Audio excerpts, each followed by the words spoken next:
Olá, pessoal. Obrigado mais uma vez por você estar aqui conosco, acompanhando mais um episódio do Léo Santos Podcast. Nesse segundo capítulo, eu venho trazendo conteúdo sobre a minha vida, sobre a minha experiência, sobre a minha trajetória profissional, sobre insights que eu tenho tido ao longo dos anos, sobre aprendizados, sobre o repertório que eu tenho adquirido nesses últimos anos e que tem me permitido dar os próximos passos da minha carreira, no desenvolvimento dos negócios que eu atuo. Como eu mencionei no último episódio, fiquei 2 anos na área técnica de uma firma de auditoria e consultoria, a PPIC, e depois desse período eu tive a oportunidade de ser convidado pelos sócios do escritório a participar da área de desenvolvimento de negócios e marketing do escritório.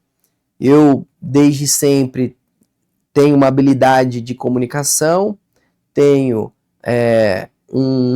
uma habilidade nata de relacionamento com as pessoas, de encontrar oportunidades, de desenvolver relacionamentos, conexões, e isso foi identificado pelos sócios do escritório em que eu atuo e eles me convidaram para estruturar uma área comercial dentro do escritório.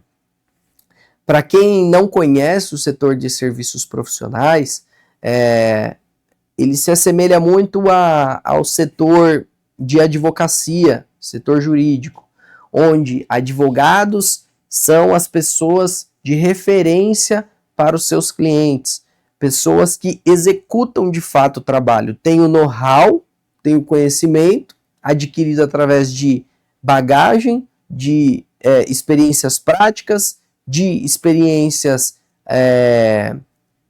estudantis, da sua formação acadêmica, da sua pós-graduação, mestrado e por aí vai, e tudo isso é aplicado para um determinado cliente. Então o cliente, ele confia na pessoa, muitas vezes. A pessoa é um sujeito de confiança, ele confia nos conhecimentos daquela pessoa, mesmo sabendo que existe uma equipe por trás que também vai compartilhar conhecimento, vai contribuir para o desenvolvimento de uma determinada solução, mas é um contato muito pessoal, um relacionamento de confiança.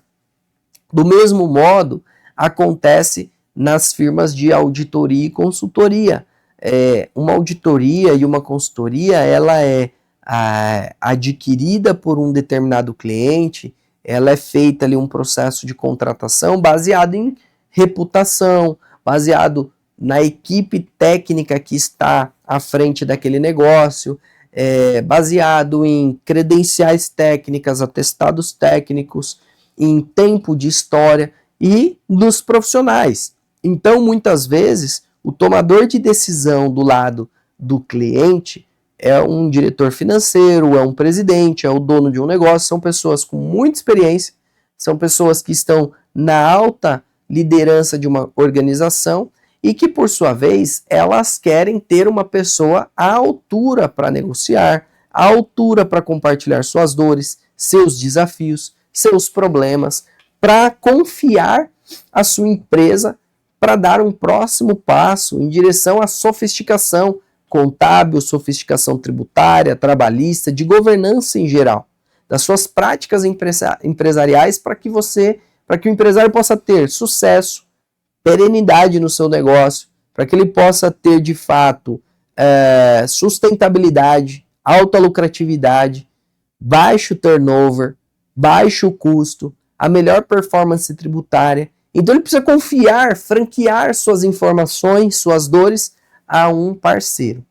Por conta desse fator, geralmente empresas de serviços profissionais não têm uma área de desenvolvimento de negócios, uma área de vendas, uma área comercial, porque os próprios sócios, os próprios líderes, os diretores, as pessoas com muita bagagem estabelecem relacionamentos com o mercado, com os profissionais, vão fazendo esse relacionamento se tornar um relacionamento de confiança, até que eles possam ali ter a relação empresarial estabelecida, até que eles possam, então, confiar a fechar um negócio com uma empresa dessa natureza.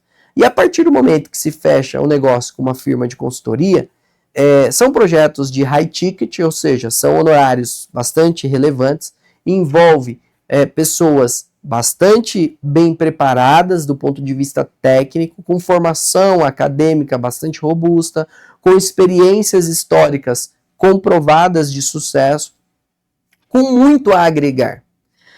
E, portanto, dificilmente o consultor ele vai ser substituído ao longo do tempo. Dificilmente ele vai ser alterado depois de 1 ano, 2 anos, 3 anos. Se o empresário precisar, depois de um determinado momento, de mais serviço, ele vai geralmente consultar este mesmo consultor. Ele vai confiar àquela pessoa que ele já confiou antigamente. Óbvio que, conforme as marcas crescem, as marcas e as pessoas estão intrinsecamente associados. Então, o mercado sabe que o Léo, ele é um colaborador da PPIC. E a PPIC tem o Léo como colaborador. Então, hoje, conhecendo a minha reputação, as pessoas conhecendo a reputação do Léo e conhecendo a reputação da PPIC, elas sabem que a PPIC tem bons profissionais e que o Léo, ele tem uma estrutura muito boa, uma estrutura confiável. Então, as pessoas neste mercado vão se relacionando dessa forma. Mas, a partir do momento que a empresa cresce, que os projetos crescem, que a reputação cresce, chega o momento em que você precisa administrar corretamente aquilo que você tem dentro de casa. Você precisa pensar de maneira mais estratégica dentro das possibilidades que você tem dentro de casa, para você crescer, para você expandir, para você ter mais oportunidades de negócio. Mas você não pode necessariamente ter uma área de vendas agressiva, como se teria num mercado de varejo, como se teria num mercado de venda B2C, que é Business to Customer. Não é uma venda, a venda de um serviço técnico profissional, que é para uma empresa, na sua maioria, que é o B2B, Business to Business, ele é uma venda complexa. É uma venda que envolve todos esses fatores que eu mencionei, de reputação, de história, de atestados técnicos, de grupo de profissionais muito bem reconhecidos, mas também envolve, do outro lado, a análise por parte de diversas pessoas. De um presidente, de um diretor, de um outro diretor, de um conselho de administração, de um departamento de compras.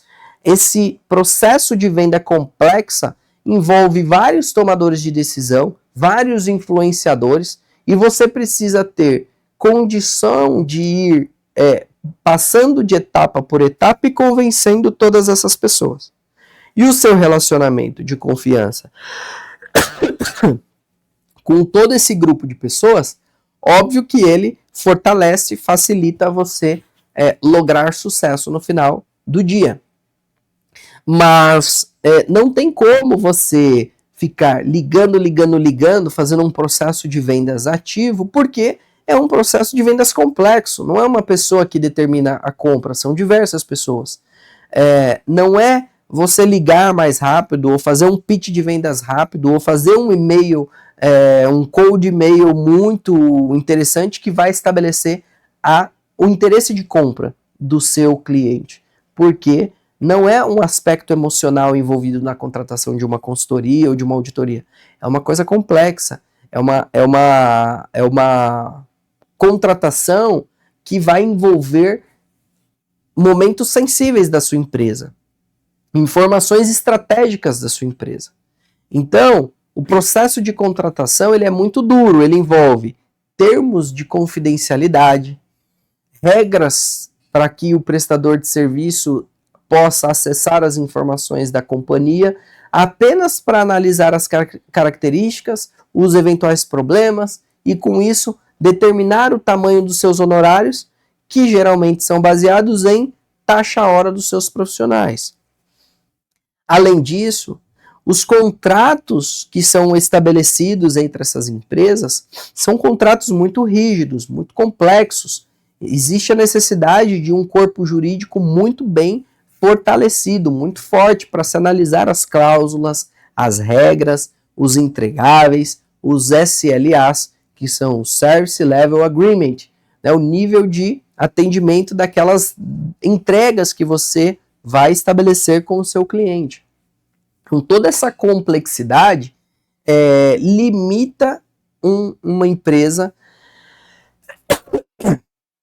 ter um departamento de vendas ativo, batendo porta em porta, porque a decisão não é uma decisão rápida, não é uma decisão simples, mas não significa que não pode ter um departamento de desenvolvimento de negócios, uma espécie de departamento comercial, que tem processos com o foco em estabelecer novas relações, novas conexões, novas confianças com o mercado. Um departamento que trabalhe com foco em reputação da firma, em exposição ao mercado do tamanho daquele negócio. Então, quando eu fui convidado a estruturar a área de desenvolvimento de negócios do escritório, eu tive que aprender características específicas do nosso negócio, do nosso setor. Quem eram os meus concorrentes, quem eram os meus competidores, quem são os líderes desse setor, quem são as empresas de menor porte, quem são os concorrentes de menor porte, como cada um destes atuam no mercado no sentido de estabelecer conexões, estabelecer exposição da marca, estabelecer know-how, como é que essas empresas estão fazendo e tendo sucesso no mercado. E depois olhei para dentro da minha organização e vi o que nós fazíamos. E aos poucos nós fomos criando o processo ideal para o nosso escritório. E óbvio que a partir do momento que a empresa cresce, a sua reputação cresce, sua exposição cresce, você também tem um volume de empresas do mercado que passam a querer trabalhar com você porque alguém referenciou ela ouviu falar de você em alguma empresa grande, ela ouviu falar de você em um determinado ranking que ranqueia empresas de grande reputação, de grande sucesso, de grandes entregas. E, portanto, as empresas também te procuram para conhecer você. Então, a área de desenvolvimento de negócios que eu participei da criação com outras pessoas e sob supervisão dos sócios, líderes deste negócio, com a experiência, conhecimento deles e instruções deles, nós criamos um processo que conseguia garantir a recepção adequada de todas as oportunidades que vinham no mercado, garantir que nós estabelecêssemos conexões novas com o mercado e garantimos que todas as oportunidades que estavam dentro de casa, elas continuassem sendo bem atendidas do ponto de vista técnico, do ponto de vista de cumprimento dos prazos, dos acordos, mas que nós também pudéssemos estabelecer novas parcerias dentro dos próprios clientes, apresentando novas soluções, apresentando novos negócios, novas oportunidades e alongando o tempo de vida daquele cliente dentro da nossa casa. Então, esses fatores foram os principais estabelecidos e que aí eu tive a oportunidade, atuando diretamente nessa área, em conhecer toda a estrutura comercial de um negócio. Porque eu tive que ser aconselhado, mentorado por uma grande profissional do mercado, né? Contratamos uma profissional muito experiente no mercado para ela me mentorar, me trazer insights, me trazer como que os processos nas grandes companhias funcionavam, quais eram as regras básicas, quais eram as necessidades básicas. E a partir dali a gente foi estruturando uma área de desenvolvimento de negócios e marketing que se ampliou para estratégia, que ampliou um pouco para análise de oportunidades de mercado. Então, eventualmente, um M&A pode acontecer porque isso passa pela minha área. Mas ao longo desses últimos 10 anos eu vivi intensamente isso, conquistando novos clientes, abrindo novas possibilidades de negócio, enxergando novas frentes de negócios, enxergando como que nós poderíamos, dentro das áreas que nós já tínhamos, incluir novas atividades, novos projetos, ou como identificar novas áreas que nós poderíamos ter dentro da empresa porque um determinado concorrente já tinha aquela área, ou porque um cliente nosso requeria apoio naquela área e nós não tínhamos os profissionais. Então, isso tudo teve que ser organizado dentro de uma estrutura em que conseguíssemos captar todas as oportunidades que passavam em nossas mãos, organizar isso da melhor maneira, levar isso aos sócios para que eles pudessem tomar as decisões de quais caminhos seguirmos para termos mais sucesso, para crescermos mais, para expandirmos nosso negócio e continuarmos com a mesma reputação ilibada, com uma reputação que de fato é exemplar ao mercado, porque uma empresa de auditoria e consultoria, uma firma de auditoria e consultoria é formada por profissionais altamente capacitados, profissionais que entregam o seu melhor, que entendem a dor do seu cliente, que entendem os prazos dos seus clientes. No final do dia, o nosso know-how ele é compartilhado com o nosso cliente para resolver uma determinada dor. Essas dores são variadas. São dores que envolvem, geralmente, o próximo passo do nosso cliente em relação ao tão desejado sucesso que ele quer. É um projeto que ele está negociando, é uma licitação que ele vai participar, é uma venda de uma parte do negócio dele, é a compra de um outro negócio que ele vai ter, é a aquisição de um negócio fora do país e ele precisa ter um apoio internacional, é a alocação de um profissional especializado para ajudar ele durante a ausência de um profissional que se acidentou, que ficou doente ou que está ausente por uma questão eventualmente de licença maternidade. Então, o nosso cliente ele tem diversas necessidades, diversas dores. E a minha área identifica quais dores que esse cliente tem que eu ainda não consigo suprir. E ao identificar isso, entender como que se estrutura uma área ou um projeto dessa natureza, qual é o custo, qual é o potencial de ganho, quais são os clientes que podem fazer parte disso, qual é o conjunto de clientes, de empresas do mercado que já atuam nisso, qual é o market share que nós podemos atingir ao longo de determinado tempo. É um business plan de fato para mostrar aos sócios para que eles possam tomar uma decisão e falar, ok, vamos investir nessa área. E ao longo desses 10 anos, eu pude fazer algo que eu sempre quis fazer. Se você assistir os episódios anteriores, vai notar que eu fui empreendedor, migrei para o setor privado, cresci, tive várias oportunidades, expandi meu conhecimento, mas que eu fiz uma migração para o setor de auditoria e consultoria com o propósito de conhecer ainda mais as empresas, ampliar o meu repertório de conhecimento, de skills, de habilidades, para que um dia eu pudesse me tornar um empreendedor, para que eu pudesse abrir meu próprio negócio. Mas, estando sob a liderança de um departamento que naturalmente precisa de estratégia, de abertura de negócios, de ideias, de conceitos, de conhecimento no mercado, de custo de investimento, tem que fazer business plan a todo momento, tem que defender ideias, tem que defender teses, tem que cumprir aquilo que se combinou, tem que atingir metas. Eu passei a compreender que eu já estava empreendendo dentro de uma estrutura que estava sólida, que estava grande, que tinha todas as condições de me apoiar.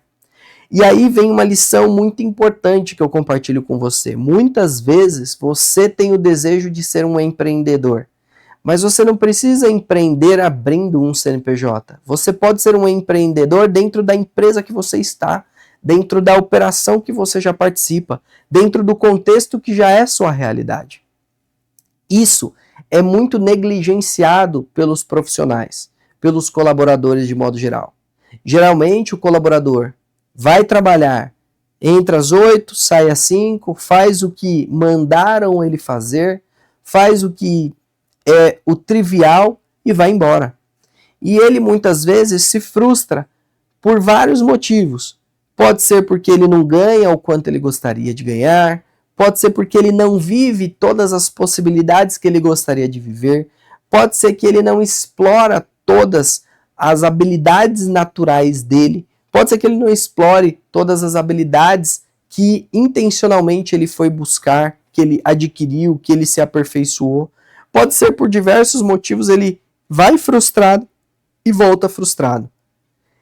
Mas, eu posso te dizer, você pode acabar com essa frustração devagarzinho, ao entender que o seu empregador, que a sua posição dentro da companhia, mesmo como colaborador, pode ser elevada muito se você incorporar um comportamento intencional positivo.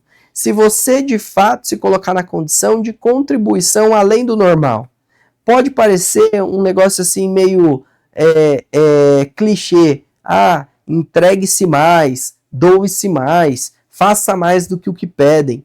Mas se você muitas vezes tem o sonho de ir além daquilo que você faz, você precisa mostrar isso para as pessoas. E se as pessoas não estão enxergando, você precisa começar a trazer isso e dar sinais para as pessoas. Você precisa dar ideias. Mas eu já dei ideia e as pessoas mataram a minha ideia. Quantas ideias você deu? Tudo na vida é um funil. Eu que trabalho com vendas, existe um conceito em vendas que é básico, que é o funil de vendas. Você tem que ter um volume de leads, pessoas eventualmente interessadas, que serão validadas sobre o seu real interesse, que reduzirão para pessoas que realmente querem conversar e discutir um projeto, que por sua vez vão reduzir para um conjunto de pessoas menores que vão querer uma proposta e que vão reduzir para um volume bem pequenininho de pessoas que vão tomar a decisão de contratação de fato. Tudo na vida é um funil.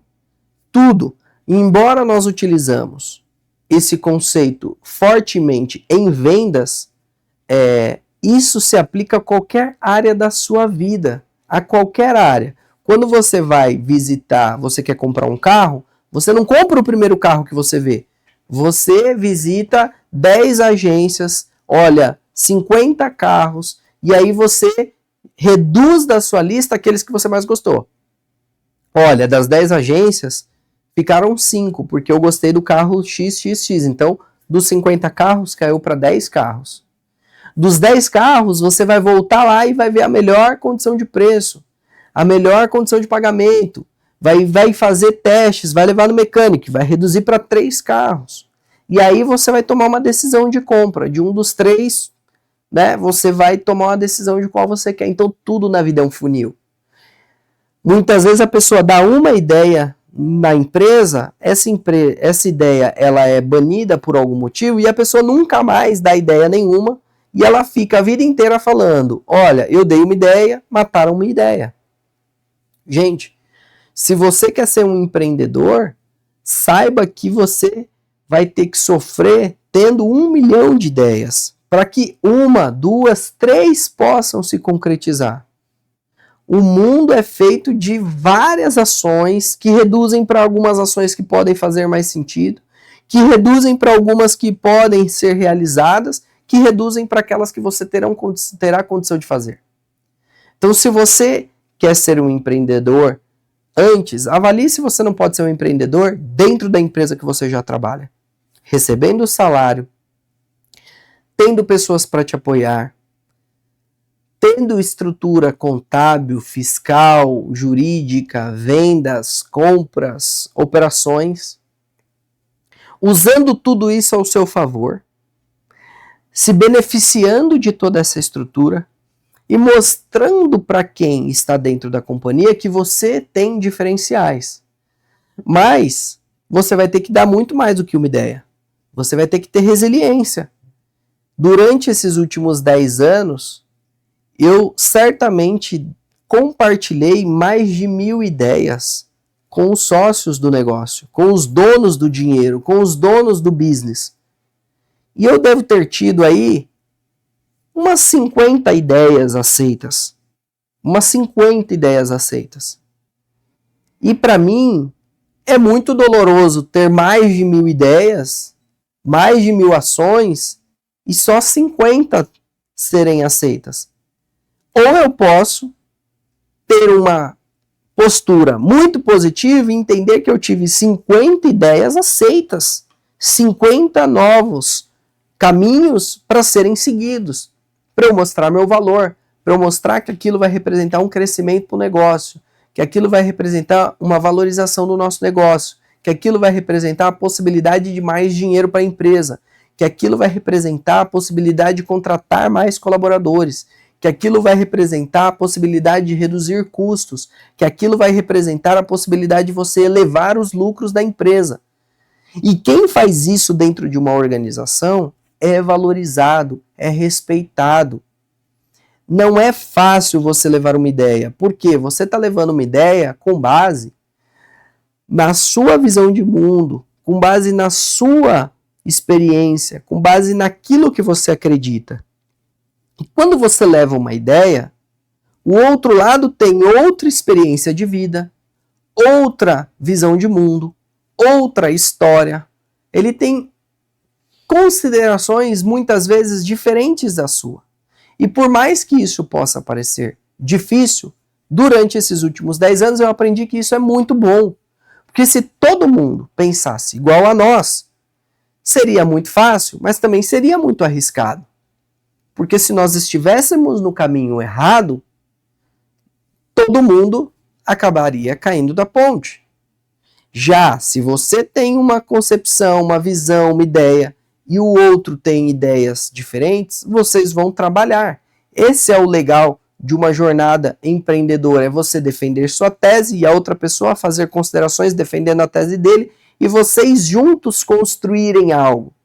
Porque no mundo empresarial, você não constrói nada sozinho.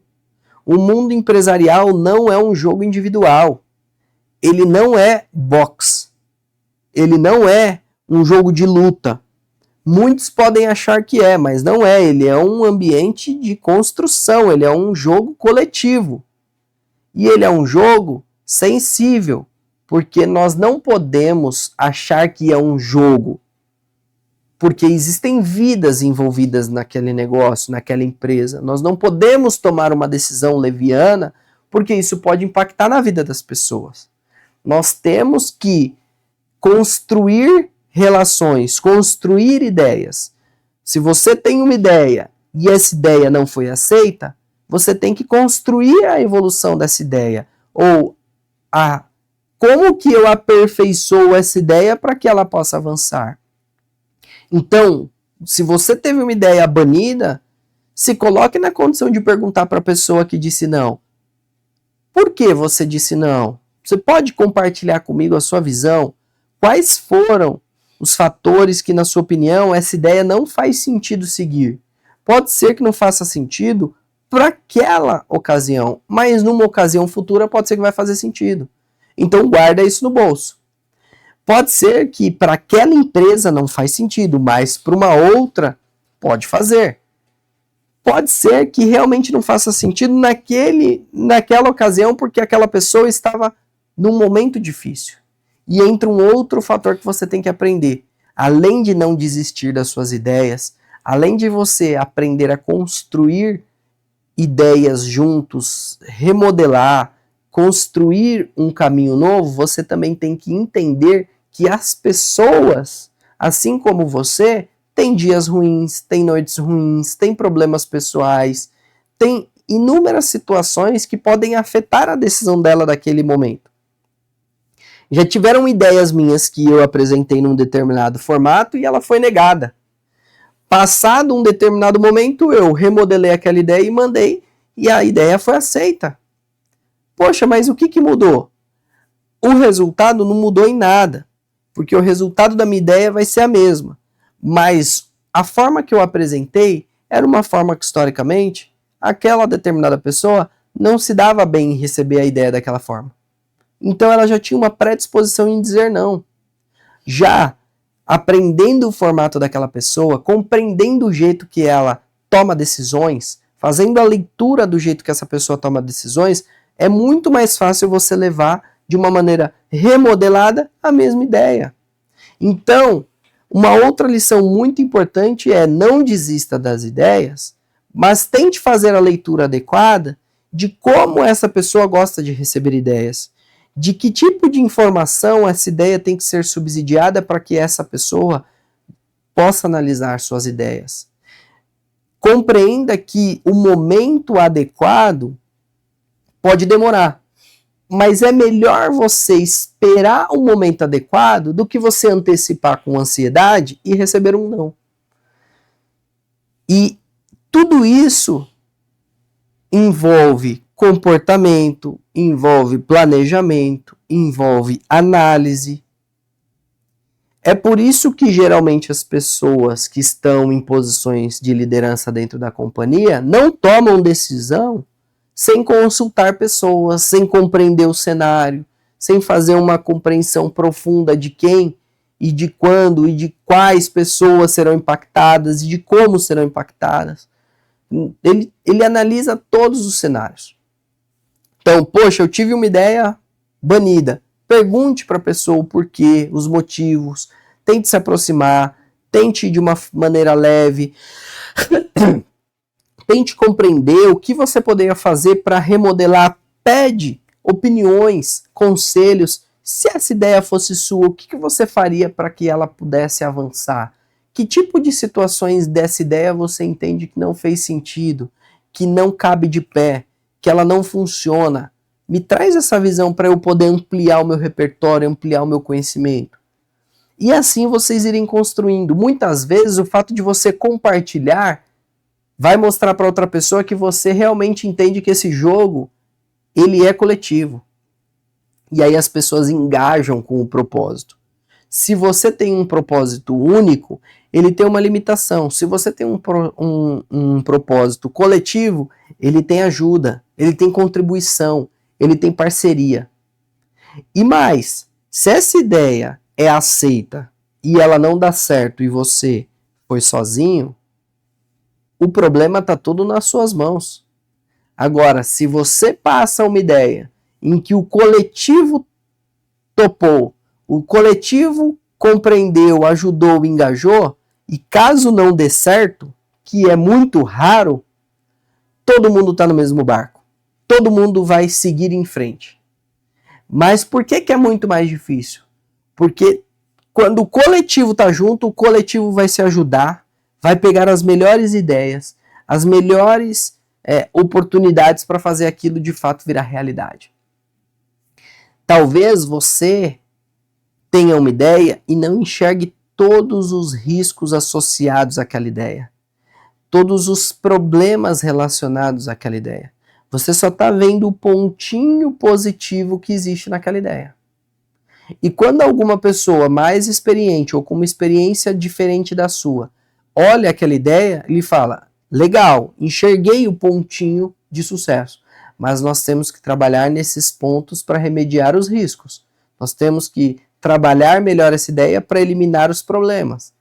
E ele vai te mostrar uma outra visão.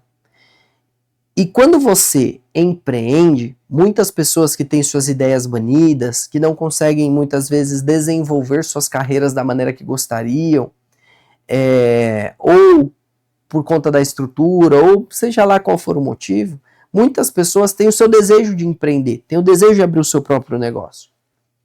Mas se você está sozinho no negócio, essa ideia é só sua. Você não tem ninguém para compartilhar essas dores. Você não tem ninguém para ver os riscos, você não tem ninguém para ver os problemas.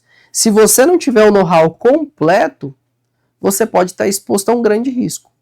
Por isso que eu digo que eu aprendi nesses últimos 10 anos a empreender dentro de uma estrutura que já existe, dentro de uma empresa.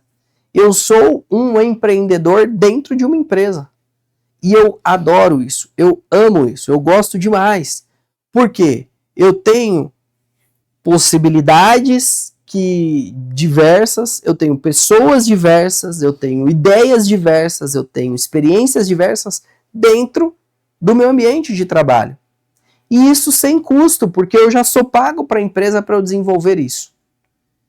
Então, eu consigo trazer projetos hoje com um nível de maturidade, com redução de risco, com identificação dos problemas de uma maneira muito mais estruturada, que tem muito mais chances de serem aceitas. E por quê? Porque eu, nos últimos 10 anos, aprendi que o jogo é junto, o jogo é compartilhado, o jogo dos negócios, o ambiente dos negócios, ele é trabalhado no coletivo. Eu não posso só olhar o meu umbigo, eu tenho que olhar o umbigo de todo mundo e ir além. Além de olhar o umbigo de todo mundo que está dentro da corporação, eu tenho que olhar o umbigo de todo mundo que está fora da corporação. Para quem já ouviu sobre os termos stakeholders, que são os envolvidos naquele processo, naquele ecossistema, é isso que um empreendedor dentro de uma empresa faz. Eu não posso chegar simplesmente e falar para os sócios, olha, vamos abrir uma nova divisão de negócios focada nessa área. Eu tenho que entender todo um aspecto de pessoas, de técnica, de investimento, de apoiadores internos, de clientes potenciais externos, de empresas concorrentes, de aspectos regulatórios, de aspectos físicos. Eu tenho que fazer um business plan bem estruturado.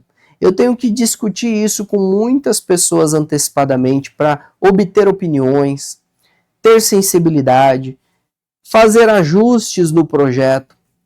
Muitas vezes eu dou a minha roupagem, mas depois eu vou atualizando para ter a cara de todo mundo naquilo.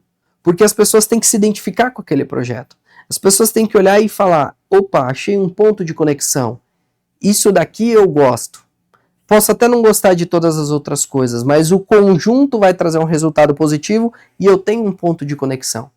E esse ponto de conexão que traz o engajamento da pessoa que vai participar daquilo é fundamental. Porque envolve muitas coisas, especialmente o dinheiro. E o dinheiro sai do bolso do dono, do bolso dos acionistas, do bolso dos investidores. No final do dia, tudo tem que convergir em resultado econômico, porque as empresas trabalham com foco lucrativo, com foco em resultados.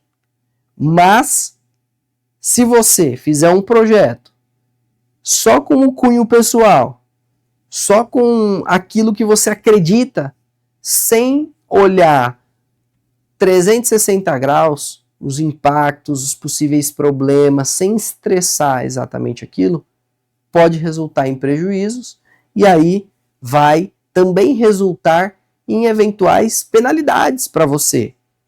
Talvez até mesmo a perda do emprego.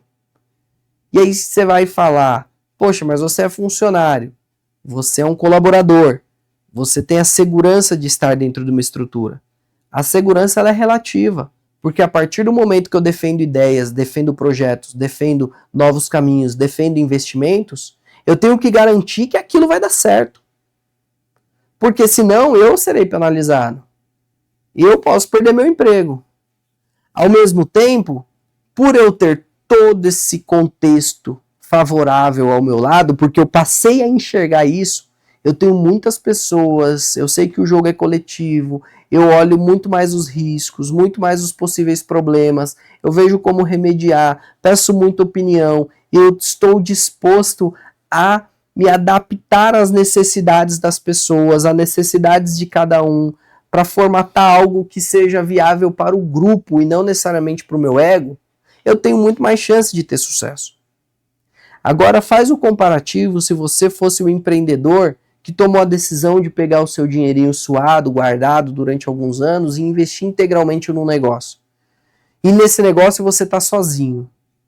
Você não enxerga 100% dos riscos, você não enxerga 100% dos problemas, você só tem o seu ímpeto de fazer aquilo acontecer. Você só tem o seu desejo de fazer aquilo acontecer. Sem todas as técnicas, sem todas as habilidades, sem pessoas para estarem ao seu lado, sem grandes apoiadores, sem enxergar o todo. Só está com o seu desejo. Você está refém da sorte. Você está refém das possibilidades de dar certo, mas também de grandes possibilidades de dar errado. E nesta hipótese, se der errado, você perdeu o seu trabalho e você perdeu o seu investimento. Aí afeta de fato o seu bolso, grandemente. Então, ambos estão no risco. O fato de você ser um empreendedor interno não te exclui de riscos. Ao contrário, te expõe a muitos riscos também. E se você é um empreendedor externo com CNPJ, se você é o dono do CNPJ, você também tem muitos riscos. O que eu aprendi? É muito mais fácil eu estruturar ideias, correr riscos dentro de uma estrutura do que eu correr riscos em uma estrutura independente que é minha. Ah, Leonardo, você está falando isso porque você é um dos líderes da empresa, porque você é hoje uma pessoa relevante dentro da organização. Não é isso. Isso não começou hoje, que eu sou diretor da companhia. Isso começou lá atrás, quando eu passei a ouvir as pessoas de maneira consciente. Na hora que eu parei de ter ego, passei a estabelecer um pouco mais de maturidade e entender que cada pessoa tem um ponto de vista diferente, que cada pessoa tem que estar engajada, que cada pessoa tem que acreditar naquilo. E se uma pessoa só falar, cara, uma pessoa relevante, falar, eu não topo, eu tenho que pegar essa ideia e guardar. E não ficar chateada, não ficar irritada, não ficar magoada pelo fato daquela pessoa não ter me apoiado, daquela pessoa não ter aceito. Eu tenho que seguir em frente e buscar novas ideias, novos projetos, novos caminhos, porque eu continuo querendo crescer. E o crescimento na sua carreira, o crescimento na estrutura hierárquica de uma organização, ela vem de pessoas ousadas, de pessoas empreendedoras que trazem ideias, assumem riscos e uma postura de dono. Muitas vezes as pessoas brincam, fazem os memes na internet, né? E eu demorei para entender isso. Os memes são engraçados mesmo, né? Quando tem lá uma vaga de emprego, o salário é baixo, mas as exigências são sempre muito altas. E uma das exigências é sempre assim, desejamos um perfil hands-on, mão na massa, que tem uma postura de dono. E os memes sempre vêm acompanhados de pessoas falando, mas eu não sou o dono, como é que eu vou ter uma postura de dono? Eu recebo um salário no final do mês, eu não vou receber uma parte do lucro. Mas aí que tá o pulo do gato. Você tem que usar isso ao seu favor. Se você foi contratado e na contratação recursos humanos o contratante disse, eu quero alguém com postura de dono, quem vai ser esse sujeito ao negar as suas ideias? Você levou uma ideia para o dono da empresa, para o gerente da empresa, para o diretor da empresa, e esse sujeito falou, não, aqui você não é pago para dar ideia. Você vai muito bem falar assim, não sou pago? Quando eu fui contratado, vocês disseram que eu tinha que ter uma postura de dono. Postura de dono é a postura de que olha com cuidado e amor para essa empresa, porque quer ver ela ter sucesso, quer ver ela contratando pessoas, quer ver ela crescendo, quer ver ela tendo lucros. Isso é uma postura de donos. Você mentiu para mim quando você me contratou? É difícil ter uma conversa dessa com o seu líder, né? É mais fácil você sair magoado, irritado, falando mal do chefe, dizendo que ele não apoiou a sua ideia. Mas que tal você ter uma postura educada, mas que confronta e faz refletir sobre essa ação dele? Ué, se quando eu fui contratado havia a necessidade de eu ter uma postura de dono, e o dono é o sujeito que pensa no crescimento no negócio, pensa em lucro, pensa em expansão, pensa em redução de custo. Eu estou tendo uma postura de dono, estou te trazendo uma ideia. Por que nós não vamos discutir? Por que nós não podemos pensar nisso? Tem motivos? Você tendo motivos, você venceu na minha ideia. Tá tudo bem. Eu vou embora e vou pensar em novas ideias. Vou continuar fazendo o que eu tenho que fazer e junto trazer novas ideias. Agora, não por não faz sentido. Isso faz com que novas concepções sejam criadas. Isso faz com que reflexões existam dentro do ambiente empresarial. Isso vai fazer com que seu chefe fale, opa, peraí, esse sujeito é diferente. Esse sujeito colocou alguma coisa aqui para eu refletir, para eu pensar, faz sentido. Ele vai pensar, eu sou um hipócrita, eu falei isso para ele, eu pedi para o RH usar isso, mas eu não estou aceitando a ideia dele. Não, vamos sentar, vamos discutir. Ele vai te dar uma oportunidade. Ele vai gostar dessa postura. É uma postura de empreendedor. dentro da estrutura, dentro da garantia de que no final do mês você vai ter seu salário, tendo seus benefícios, tendo seu conforto, que todo mundo gosta, mas tendo a postura de dono. A postura de dono não é, você não vai pagar o imposto da empresa, você não vai garantir, se a empresa não tiver venda, você não vai tirar do seu bolso. Você está dentro de uma estrutura boa, agradável, correta, sólida, mas você está tendo ideias, você está compartilhando, você não está vencido por aquilo que te determinaram fazer. Eu vou fazer aquilo que me determinaram fazer, aquilo que tem que ser feito, mas eu vou olhar além. Eu vou ter uma visão 360 graus. Eu vou me envolver com pessoas interessantes. Eu vou conversar com pessoas de outras áreas. Eu vou compreender como que essa ideia ou a minha atividade impacta nas outras áreas. Eu vou entender se existe alguma mudança pequena que eu possa fazer na minha área, no meu jeito de falar, no meu jeito de enviar um e-mail, no meu jeito de sugerir um projeto novo que impacta melhor as outras áreas. Eu vou, de fato, me engajar com esse negócio, visando ter ainda mais exposição, ainda mais sucesso e subir mais um grau no degrau do que a gente quer, né? Na nossa trajetória hierárquica, na nossa trajetória profissional, no nosso conhecimento. É assim que as pessoas crescem, é assim que as pessoas avançam e é assim que as pessoas alcançam posições de destaque dentro das organizações e, por consequência, tem aumentos salariais, mais benefícios, participação em lucros. É assim que começa a ter mais crescimento econômico associado a quem você é. Então, se você já viveu o conflito de ter a decisão de empreender fora do teu negócio, avalie se você não deve ter uma postura diferente a partir de hoje na empresa que você trabalha. Se você teve uma ideia morta e nunca mais teve ideia, avalie ter novas ideias ou retomar com a mesma ideia numa roupagem diferente. Se você é o sujeito que nunca teve ideia, que só faz aquilo que foi determinado no job description, avalie fazer mais, ir além, pedir trabalho, pedir as coisas difíceis para você, forjar ainda mais as tuas habilidades, os teus conhecimentos, os teus skills.